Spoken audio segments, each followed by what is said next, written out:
Good morning, good morning. Mga kabusing, mukbang tayo. Ito yung ulam natin ngayon, ubod. Mayroon pa tayong calamaris. Ah, Sarap 'yan. Mayroon pa tayong gitawag sa amin dito sa Cebu, lato. Ayan, kanin natin mais. Ito 'yun, mukbang. Tingnan niyo mga kabusing, sabaw sabaw ng tinolang isda. Tapos mga kabusing, ito nga kainan, hindi pwede magkutsara. Hindi pwede magkutsara. Kamayin natin yung kanin, kamay. Hasta yung mga ulam. Calamaris yun ha. Ang sarap. Ito yung tinatawag sa amin nga lato. Ang sarap. Kain tayo. Kain.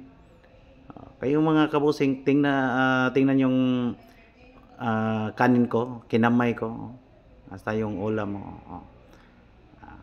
Inununang tawag sa atin ubod, inununang ubod. Sa Tagalog to, siguro ko tawag to is paksiw. Paksiw ang tawag sa Tagalog. Mayroon tayong calamaris ha. Katapos mayroon tayong sili diyan ha. Sili yan. Tignan nyo. Basta pagkakain kayo, dapat kamayin mo para masarap yung kainan mo. Kain. Kain. Ang sarap. Sarap. Mukbang ni kabusing ngayong umaga. Ang sarap. Calamaris, ulam natin is calamaris at saka yung paksiw nga ubod, isdang ubod. At saka sabaw ng nilagang isda. Sarap ng kain, no? Ang sarap. Kinamay, kaning mais. Sop.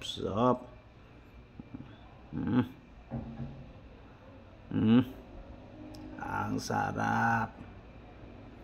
Ang sarap. Ang sarap. Kain. Kain kabusing. Solo tayo ha, wala tayong kasama diyan. Calamaris. Yung calamaris, pag hindi ka marunong magluto diyan, parang kumakain ka ng tsinelas. Mahirap lutuin yung calamaris. Kain. Sarap. Ang sarap. Ang sarap. Ang sarap ngayong umaga. Kain tayo. Ubusin natin lahat ha. Sayang naman. Sayang naman yun. Ubos lahat. Ubos. Mukbang ngayong umaga. Mukbang. Mukbang tayo. Ang calamaris mas madali kainin yung calamaris. Sabaw. Higop tayo. Sarap naman.